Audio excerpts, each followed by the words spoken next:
Hello everyone, I'm privileged to stand here today and introduce open source to you. First, I want to ask you a question.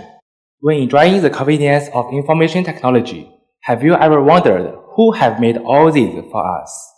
In fact, we all benefit from open source every day. Open source is the foundation of the world, and that's why you should care about it and care about the open source community. Here is a story about helping our classmates at home using open source. This is a website I built during the COVID-19. Meet.peng.top provide a service like Zoom or Tencent Meeting, but mine has more stable connection and higher resolution and more functions such as whiteboard and real-time subtitles, which really helped. However, I built this website not from zero. Instead, I use some open source components to make it. Without this success. The community has also offered me a lot of other opportunities to explore, such as Stable Diffusion, an artificial intelligence model which can generate fascinating images according to the text you input. It is a groundbreaking idea, I think, because it allows everyone to use artificial intelligence on his or her own laptops. So, what is open source community exactly, you may wonder? In my point of view, open source community means a place to share new ideas, a place to work together, a place to help each other, and a place to make the world better with helpful, enthusiastic, and unselfish people. But the most important characteristic of open source community is that they work around open source projects. Okay, you have heard the word open source many times, but what is open source exactly? Put simply, open source means publicly available code, which is free for everyone to use, edit, and distribute. And in most cases, open source projects rely on many people to develop and maintain. They are all volunteers. The history of open source software, or OSS, go deep. It can date back to the 1950s. According to the book, A History of Modern Computer, published in 1998, the first success of open source is the A2 system. It is a software released by UNIVAC for free. This decision shocked the world because at that time, software were very expensive. As you might have seen in some old photos, computers at that time can be as large as a whole room, and to code on them was difficult and cost a lot. But this software was released free. UNIVAC, or Universal Automatic Computer, only required the users to send any improvement back to the UNIVAC so that they can use the software for free. Thus, both the users and UNIVAC were happy. The users can use free software, and UNIVAC did receive a lot of useful patches. Nowadays, open source software is all around us. Here is a quiz. Have you ever used any open source softwares? If so, could you list a few of their names? If you have any ideas, please raise up your hand. You please? I'm now in for office. That on my office will put on the link and making cheap because it is fully at less space. Well, I use that software too. By the way, could you tell how do you feel when you use the software? Feel it is very free and Yeah, I think so. Wish you a good experience. Here are some other open source softwares I use and I want to recommend to you. Maybe you are not strange to them because they are so common. As far as I know, VLC Media Player is installed in every computer in our school. And some math teachers in our school use GeoGebra to draw some images in class. And Linux is undoubtedly the best operation system. Here are many other open source softwares I can recommend. There are so many masterpieces of open source community, so that I couldn't list all their names. Here are some icons. You can have a look at it, and you will may feel there are so countless. We benefit from open source in our daily life, but apart from open source softwares, there are commercial softwares. What is commercial softwares? It means that you have to pay to use the software, or you can use it for free, but they will steal your information and sell them to advertisers so that they can profit. Here are some advantages open source softwares have above commercial softwares. First, they are cheap because most open source softwares are provided free. That means they are free of charge. You can use them anytime and anywhere without paying. And they are reliable because most open source projects are led by geniuses and are tested by many people. Third, they are diverse because people all have different needs. To cater to the different needs, we have to develop all kinds of softwares so that we have diverse open source softwares. And they are open because you can talk with the developer and tell him what you want in the next version and what bugs you found. Now you know open source software is great, but what I want to see today is that it is also facing serious problems. Here are some problems I want to talk about today, and they include internal disagreements and difficulties in finding maintainers and lack of support, spiritually or financially. This part is inspired by the paper, Understanding Sustainable Growth in Online Communities of Open Source. First, let's take the Nginx as an example.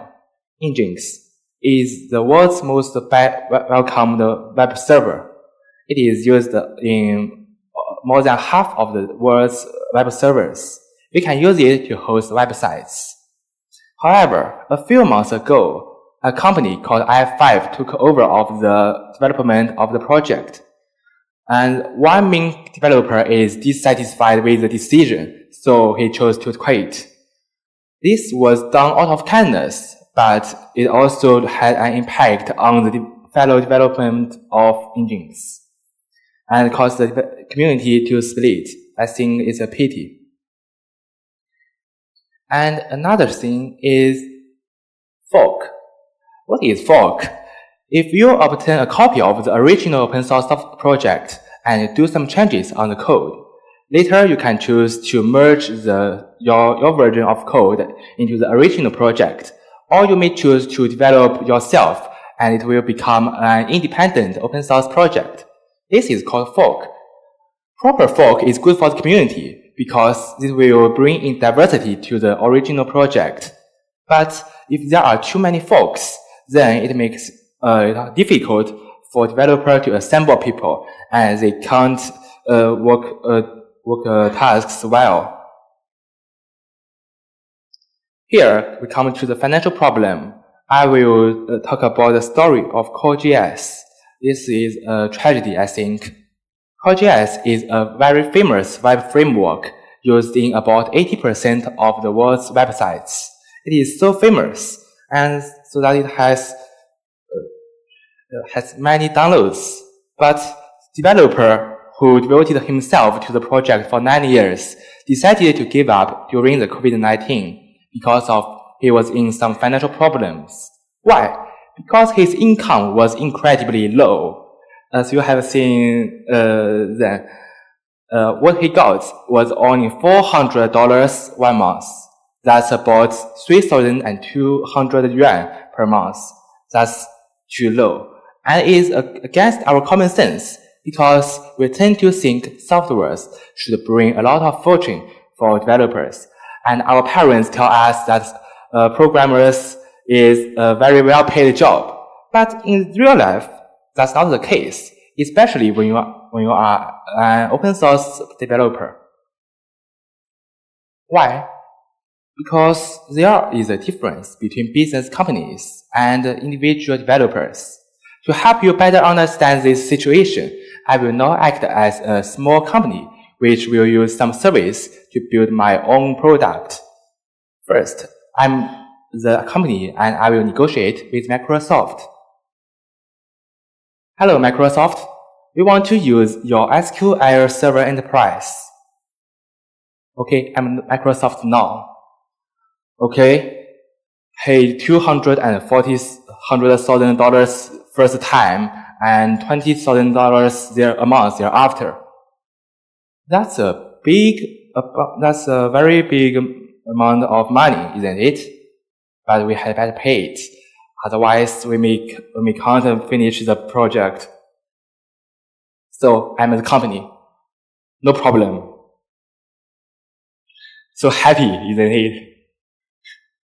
Now, I'm still the same company, and I will act as the Core.js. I will negotiate with the author of Core.js. Hello, we want to use Core.js. Author, I don't need to be so serious with him, isn't it?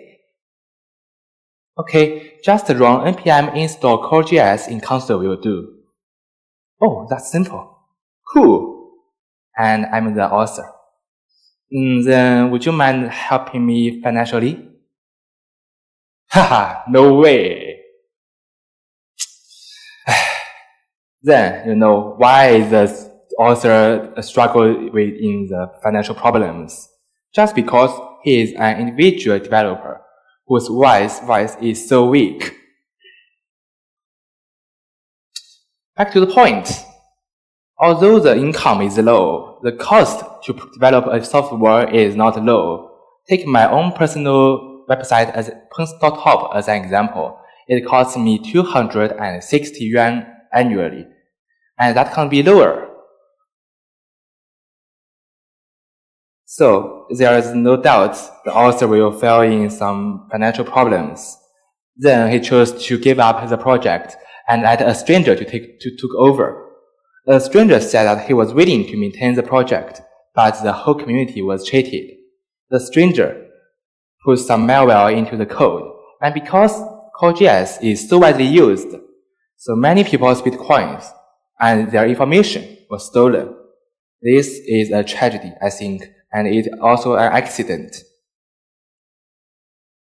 Sometimes some open source projects are abandoned because the author is lack of money, and sometimes they leave because they are no more interested in his or her own project.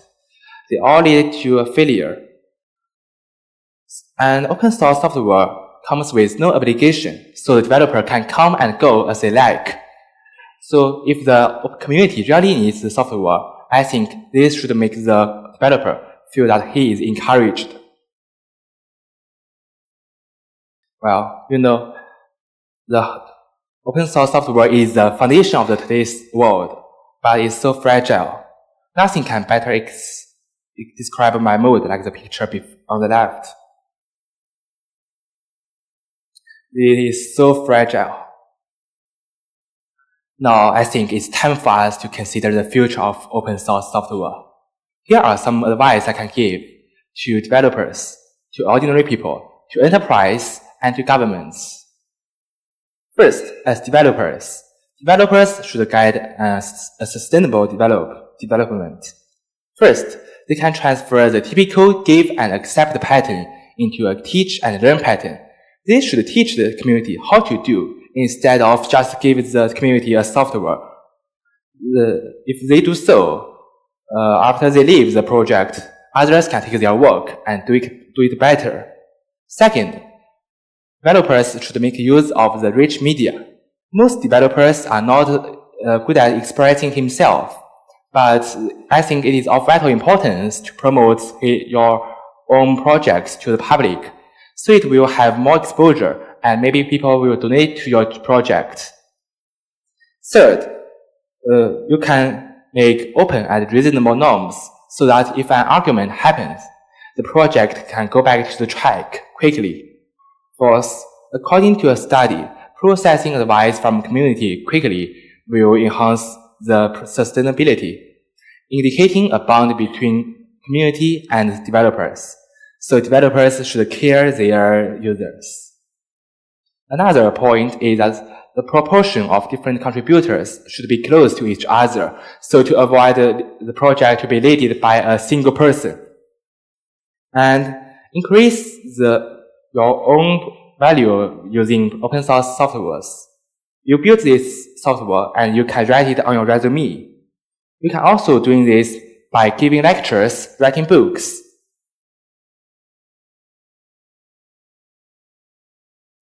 The father of Python, Guido, is a good example. On his resume to Google, he wrote this line of word, "I wrote Python," and undoubtedly he was hired. As ordinary people, we may not be able to write code, but there are many things we can do to help, including writing documents, so that others can use the software easily and they will be more willing to try this software. And we can give advice. If you find something is not good, you can just talk up to the developer and describe your situation clearly. They maybe fix the problem in the next version. You can also promote open source culture like me, and like I'm doing now. In fact, in my daily life, I often recommend Linux to my friends. Also, don't forget to consider donate if you think this software is really good for you. Those kind-hearted people really need your fee of coffee or tea if you like. And as enterprise, there are many more things they can do because they are rich. They can try to hire the developers of open source projects, and they can also allow their staff to work on weekdays. This is a win-win deal because the company can establish its reputation, and they can get some technical improvements from the developer. Also, they can profit by providing consulting service to their users, just like Red Hat is doing now. They can also ask their users to pay to get a preview version of the latest feature. Some people will be willing to pay the money. And on the other hand, the developer can earn something for his work. Above are something developers, ordinary people, and enterprise can do. But in fact, in our daily life, we are not doing these good things. Maybe because we think it is a bother. But I believe once you start, you will be more and more familiar with the procedure, and you will be more and more willing to do this because you find yourself more and more a part of open source community. And here are something governments can do. Governments can play a crucial role in the process because they have the power to make laws. In the copyright issue in the artificial intelligence area, the government have made a lot of laws to protect the copyright of artists. I think they can also do the same thing to developers. They can make laws to support open source developers. They can also fundraise to help them, just like Germany and America is doing now. Conclusion. I think there is a good saying in China. Little spark, mighty flame. There are some good things open source software have. They are cheap, they are reliable, they are diverse, they are open, but they also have some cons. Every coin has two sides. There are disagreements, and sometimes it's hard to find maintainers, and sometimes the developers are lack of support. But don't worry, there are solutions. We can set proper norms. We can promote open source culture. We can donate and encourage our developers with the proper solutions. We can turn disagreements into agreements, hard to find maintainers into easy to find maintainers, and lack of support into full of support and full of love. The open source software is in an era where both risks and opportunities coexist. I think the developers should follow the trend of rich media to expose their projects to the public more so that they can get more visibility and more people will be happy to take part in the projects. And there is also a problem I want to mention. For a long time, people always consider open source softwares as a free alternative to commercial software because they just provide the same functions, but maybe not as good as commercial softwares. I think maybe our developers can transfer their mind. Maybe we can try to develop some creative functions that commercial softwares don't have so that they will be popular. And as ordinary people, I think everyone can let go of your stereotype of open source softwares. Maybe they are not as good as you think or you expected, but with your help, they can do better. Just take part in the process. And that's all my presentation. Here is some paper I cited in the presentation. Thank you for your research. And thank you.